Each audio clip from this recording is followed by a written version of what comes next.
नमस्कार दोस्तों, मैं अंकुर उपाध्याय स्वागत करता हूं आप सभी का आपके अपने YouTube channel share market analysis में।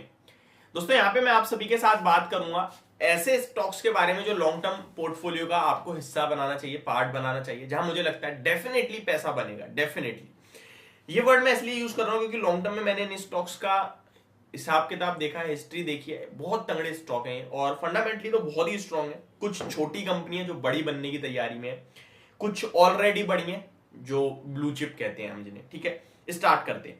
सबसे पहले मैं आप सभी के साथ बात करना चाहूंगा आईटी से।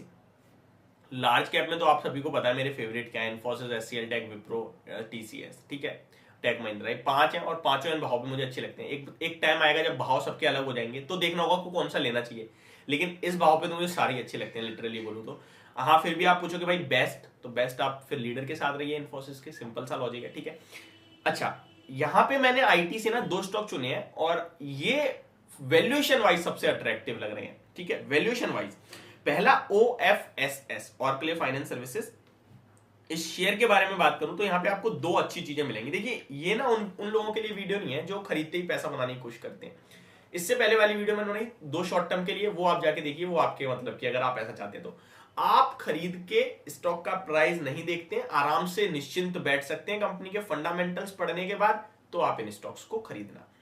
OFSS की बात करें तो इस स्टॉक के बारे में मैं आपको सिर्फ इतना कहना चाहूंगा, इस कंपनी का जरा आप पी देख लीजिए, बस वैल्यूएशन जिसे कहते हैं प्राइस टू अर्निंग, वो है 14.80 का। और ऐसा नहीं है ये स्मॉल कैप या माइक्रो कैप है, इस कंपनी का मार्केट कैप 26,600 करोड़ का, यानी एक मिड कैप या लार्ज कैप कह सकते हैं आप इसे अगर कंपेयर करा जाए ना तो 20,000 करोड़ से ऊपर वाले मार्केट कैप की कंपनी को हम लार्ज कैप कह देते हैं। इस कंपनी का मार्केट कैप 26,600 करोड़ का है, जो कि हम इसे लार्ज कैप कह सकते हैं। और वैल्यूएशन इसके 14 के, बहुत मतलब मैं क्या बताऊं आपको, इतने सस्ते हैं। अगर हम ऑन एन एवरेज भी लेते हैं तो वो वैल्यूएशन 20 का पीई निकलता है। मतलब सबसे कम लू ना वो भी 20 का आएगा, इससे कम तो होता ही नहीं मेरे हिसाब से आईटी में। इस कंपनी का अर्निंग पर शेयर है 208 रुपए का। ठीक है, 208 रुपए का। अगर मैं इसको 20 के मल्टीपल भी देता हूं ना तो ये हो गया मेरा 4,4100 के समथिंग का, जो इसे मैं नॉर्मल वैल्यूएशन के हिसाब से कंपेयर कर रहा हूं। अभी तो 30 के पीई तक चला गया तो 6,000 हो जाएगा, लेकिन मैं 20 के पीई पे लेके चल रहा हूं जो बहुत कम है। अभी आपको विप्रो बहुत सस्ता दिख रहा है ना, वो भी 17-18 के पीई पे है। आपको टेक महिंद्रा बहुत सस्ता दिख रहा है ना, 1800 वाला भाई 900 पे आ गया, 1900 पे, सस्ता ही तो है, वो भी अभी 17-18 के पी पे, ये 14 के पी पे मिल रहा है आपको। 208 की अर्निंग पर शेयर को अगर मैं 20 पे मल्टीपल दूं तो 4100 हो गया, और स्टॉक का भाव है 3,080 रुपए का। इसको मैं पहले भी डिस्कस कर चुका हूं जब ये 2900 के भाव पे था। स्टॉक में एक एडिशनल फीचर है, वो है डिविडेंड यील्ड। 6.5% की एक शानदार डिविडेंड यील्ड। आपको कुछ नहीं मिलेगा तो 6.5% तो रिटर्न आ ही रहा है डिविडेंड के रूप में। तो पहला स्टॉक OFSS है, जो कि वैल्यूएशन वाइज बहुत सस्ता है। मैं कोई स्टॉप लॉस नहीं दूंगा, मैं सिर्फ ये कहूंगा खरीदो, भूल जाओ। 2 साल 5 साल पैसा ही तो बनाना है यार, समय से क्या है। इन्वेस्टर के लिए तो समय होता ही नहीं, वो तो इन्वेस्ट तो मतलब ही इन्वेस्ट का मतलब क्या है, आपने पैसा लगाया, थोड़ा इन्वेस्ट करा बस कंपनी में। ठीक है, तो OFSS। सेकंड है न्यूजेन सॉफ्टवेयर टेक्नोलॉजी। इस कंपनी के भी कुछ इसी प्रकार के हाल है, और ऐसा नहीं है कल ये स्टॉक भाग गया तो मैं रिकमेंड कर रहा हूं। काफी सारे व्यूअर्स को पता है कि हमने इसे कब रिकमेंड करा था। 330 पे 382 आ गया है स्टॉक। अभी इसका 17 का पीई हो चुका है, उस समय इसका भी अराउंड 14.5-15 का पीई था।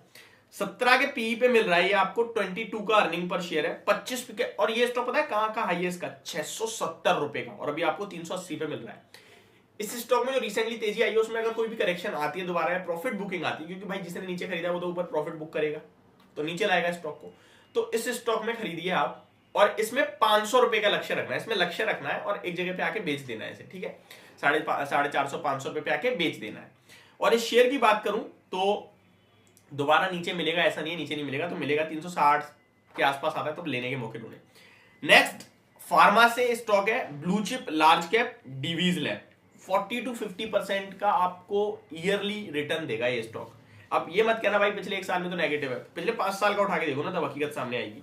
तो डिवीज लैब मेरी तरफ से आपके लिए थर्ड स्टॉक कह सकते हैं आप, फार्मा से एक, जो लॉन्ग टर्म में बहुत बड़ा पैसा बना के दे सकता है और यहां से डबल हो सकता है। नेक्स्ट केमिकल इंडस्ट्री मैंने चुनी है, और दो ऐसे स्टॉक जो पूरी तरीके से टूटे पड़े हैं, यानी कि बहुत लोअर लेवल में, इससे ज्यादा उम्मीद भी मत करिए इनसे गिरने की।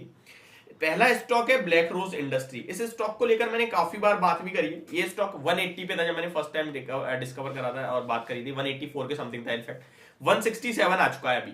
और गिर गया है, और लगभग 3 महीने से ज्यादा हो गया इस स्टॉक को गिरे हुए जब मैंने रिकॉर्ड किया। तो 3 महीने में तो नेगेटिव रिटर्न चल रहे हैं। बट मैं आपसे इतना कह रहा हूं कि ये स्टॉक आपको बहुत बड़ा पैसा बना के देगा। रीजन, ये एक छोटी कंपनी है 850 करोड़ की, और ये बड़ी बनने की दम रखती है, क्योंकि इसका आप रिटर्न ऑन इक्विटी देखिए, रिटर्न ऑन कैपिटल एम्प्लॉय देखिए, और इस कंपनी के आप रिटर्न्स देखिए। 5 साल की बात करूं तो ये लगभग लगभग अभी मुझे 250% के रिटर्न दे रहा है। 10 साल की बात करूं तो 3000% के रिटर्न दे रहा है, और ये इसी रफ्तार से भागेगा, मैं आपको बता रहा हूं। केमिकल स्टॉक तो जाने ही केवल मल्टीबैगर बनने के लिए है, तो ये वही स्टॉक है। आरती इंडस्ट्री मेरा सेकंड पे क्या केमिकल से, जो कि एक फंडामेंटली बहुत स्ट्रॉन्ग कंपनी है। रिसेंटली डीमर्जर हुआ है, गिरा ही जा रहा है, बट एक कंस्टेंट कहीं ना कहीं कंसिस्टेंट परफॉर्मर है। स्टॉक में एक बड़ी तेजी बनी थी, वो पूरी की पूरी खत्म हो चुकी है। 2020 में स्टॉक भागना शुरू हुआ था 450 रुपए तक, और ऊपर में 1100 रुपए तक गया। अभी फिर से 580 पे आ गया। खरीदना शुरू कर दीजिए, बिना डरे, बिना सोचे, बिना समझे। 900 रुपए का टारगेट होगा, और जितना ज्यादा होल्ड करोगे उतना ज्यादा प्रॉफिट बनेगा। लास्ट स्टॉक मेरी तरफ से एक बैंकिंग काउंटर है, जो कि आईसीआईसीआई बैंक है। देखिए फाइनेंशियल्स भी कुछ तो होना चाहिए हमारे पोर्टफोलियो में, तो बैंकिंग में आईसीआईसीआई पसंद आता है। तो ये मेरी वीडियो, होप आपको समझ और पसंद दोनों आई होगी। Thank you so much for watching this video. Have a great day guys.